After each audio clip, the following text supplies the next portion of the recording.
Fantastic. So there is going to be a demo. If you want to try to play along, feel free to, or just watch, and I'll share the code later. So I am Richard Gottlieb. I'm a developer advocate at Chainlink Labs, and I want to talk about the next generation of NFTs, dynamic NFTs, and why I think they're exciting. Before I get started, I'm going to say something that might be controversial. NFTs are boring. At least I think they are currently. They have accomplished a goal of digital ownership, and they're awesome from that regard. But I feel like there's a lot of untapped potential, and they could be doing a lot more. That's why I'd say they're boring. But they're cool, and I love them, and they're awesome. PFPs are fantastic. So what is an NFT? NFTs represent something, right? They could be punks, tickets, real estate. Could be an NFT. Think about your owning a house, either in the digital or physical world. Digital like the previous presentation. Social media posts, badges, POAPs, NFTs, right? And trading cards. Now, trading cards make me think of back in the day, in my younger years, with what I like to call my first NFT. Pokemon cards. Any fans of trading card games like Pokemon Magic? Yeah. I'm amazed, honestly, that Pokemon is still a thing. Like, I have a 10-year-old and he loves Pokemon and Pokemon cards. It's ridiculous. But Pokemon cards are a good example of where a lot of NFTs are right now, right? They're unique, different levels of rarity, and they're mostly static. So we have today things like CryptoPunks, where they're static. It's revolutionary, but there's more they can do. Other projects like LaMelo Ball, it's a trading card that evolves with the player. So the fact that it changes over time, just like, I don't know, unlocks potential in my mind for what NFTs can be. So you can have an NFT that reacts to things like scores, career highlights, experiences. Imagine if you had an NFT that was your resume or your CV. It's on-chain, verifiable, cryptographically based truth, right? And you could have it evolve with you over time. You can also have an NFT that evolves the weather. This is a project someone made using a weather API to change the NFT so that it reflected the current weather. There is a problem, though, and that is dynamic NFTs in the real world. The real world is messy. Blockchains like things to reach consensus, and they like deterministic values. If I were to ask anyone in here what 1 + 1 is, can somebody tell me? 2. Yes, 2, right? Now, at your house, what's the temperature? Depends, right? Like non-deterministic values like that are messy when it comes to the blockchain, because within the blockchain, all the different nodes want to reach consensus. They all need to agree. We can't all agree on what the temperature is at our house, and there's not that many of us, right? That's where oracles come in. Chainlink is an oracle network. It helps bring real-world off-chain data onto the blockchain. And it brings it on in a distributed fashion as well, so that you maintain the fact that it's decentralized and distributed, so you don't end up with a single point of failure. And I think that's huge as far as making NFTs that can react to the real world. So what does Chainlink provide? We have 3 main things right now. We have data feeds, probably the easiest to grok what they do based on the name. I'm gonna scoot over here so you can read. Based on the name, they bring data on-chain, right? The biggest thing right now in the data feed space are price feeds, bringing like asset pair pricing on-chain. There's also VRF, verifiable randomness functions. This is very important in the NFT space. Random numbers on the blockchain can be problematic because when you're generating a random number, the node that's mining that block can be aware of what the outcome is going to be before it creates that random number. And they can decide if they want that to be the random number or not. They can just not mine that node and wait until it is of value to them, right? The easiest way to think of this, if we have a coin flip, heads or tails, and I know, oh, if I put this on the blockchain, I'm gonna lose the bet. So I'm just gonna wait until, hey, look, it's random and I won. And all the other nodes will agree it was random based on the input. It's just you can decide when the input is. VRF takes that to the Oracle network and also submits a proof showing that the random number is actually random, then submits that back to the contract. So these are huge in NFT space, but what I think is the biggest thing when it comes to dynamic NFTs are keepers. Keepers are essentially if this, then that for the blockchain. It's event-driven execution of functions within your smart contracts. Smart contracts, who likes them? Yeah? They're great, right? Cryptographic-based truth, everything is transparent, all of these benefits, completely unmotivated and won't do anything by themselves. That's where keepers comes in. Something has to cause the contract to execute its functions. Keepers can do that, again, in a decentralized fashion and allow you to create NFTs that do things on their own. So let's do a demo. If you want the code or any of the links that are in this, it's there, either the QR code or the actual link. We're going to take a NFT contract and we are going to make it dynamic with keepers, and then we'll talk a little bit more about what else can be done with this contract.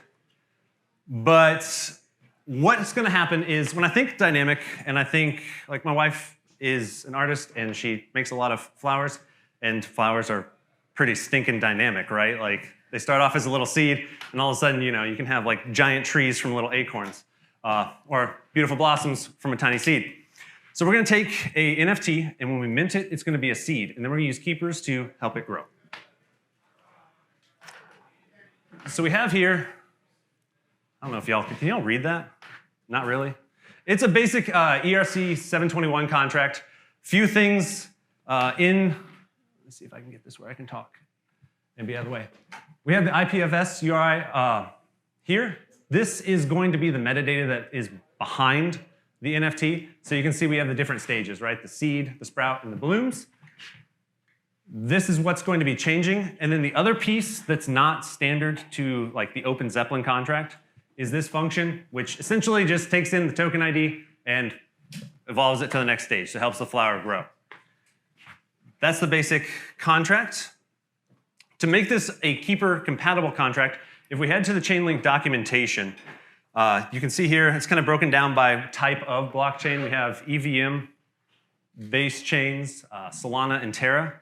I'm going to be doing this on Polygon, so we'll use the EVM because that's what Polygon is. And we'll take a look at the keepers documentation. You can read about keepers, a little introduction, but I'm interested in making a keeper compatible contract. Two things you need: check upkeep, perform upkeep. That's it. Check upkeep is going to say, hey, do we need to do something with this contract? Perform upkeep is going to perform the upkeep, do that thing that we need to do. If we scroll here, you'll see some awesome examples. I like to just go to the bottom to this complete example, and I'm just going to steal code right from our docs because copy-paste is the developer way, right? So we'll come in here, add it to our contract. It's okay formatting. And then, so we have check upkeep. It's going to return a Boolean of whether or not we actually need the upkeep. If you see here, what it's doing is it's saying, do we need the upkeep? It's based on the current block's timestamp, the difference between the last time we checked, and is that greater than our interval? So these two things are new. Let's add them to our contract. They're both uints. So let's go ahead and pop them in right here. Oops, not internal. And then we need to initialize them with an initial value. So we can pass in the interval when we call our constructor. And we can set them.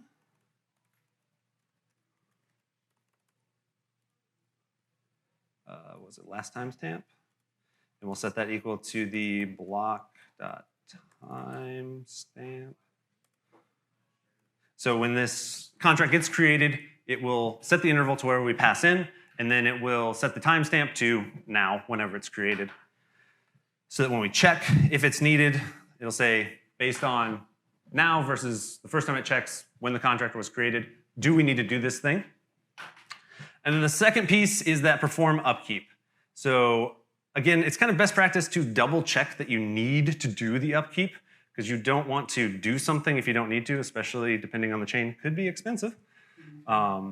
So we're checking, again, the same thing. Oops. If the timestamp is different enough, we're updating the timestamp.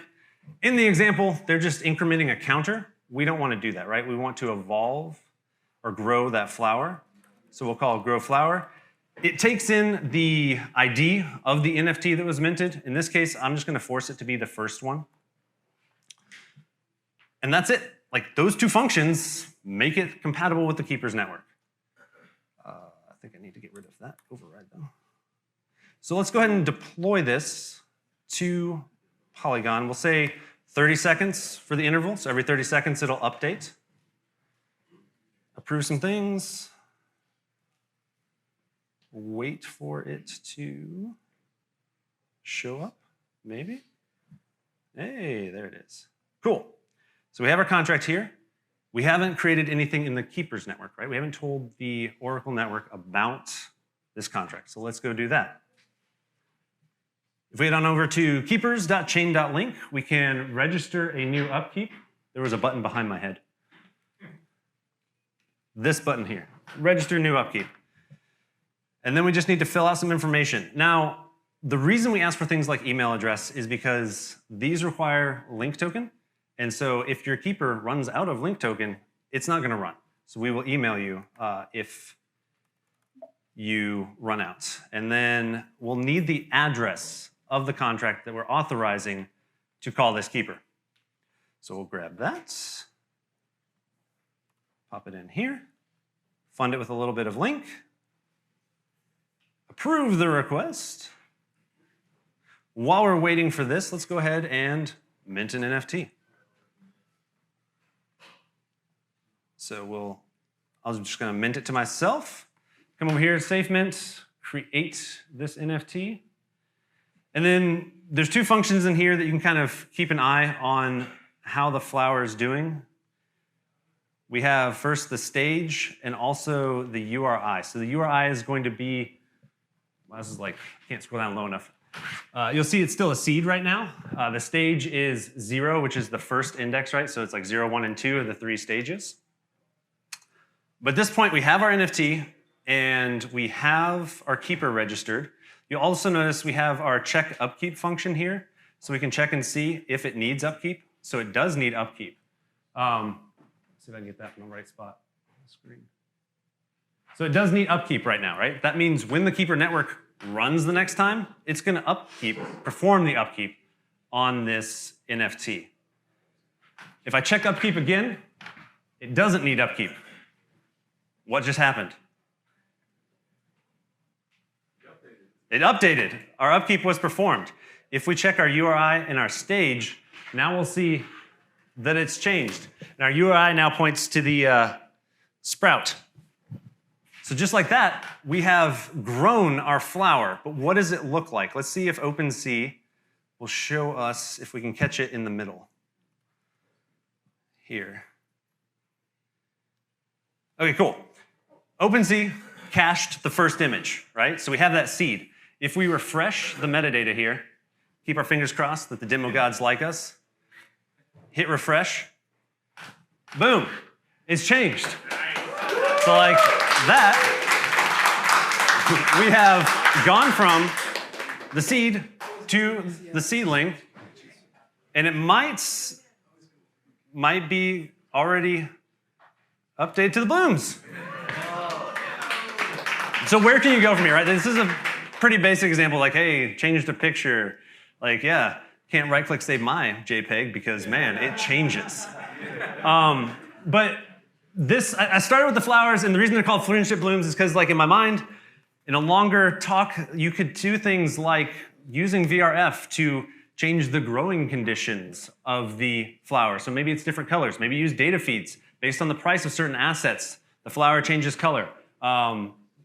It was called friendship blooms because when you trade it, you can trigger the VRF to have a chance that it will grow to the next stage. Use keepers to make it wilt if it doesn't get traded frequently enough, right? Because you need to keep passing it around.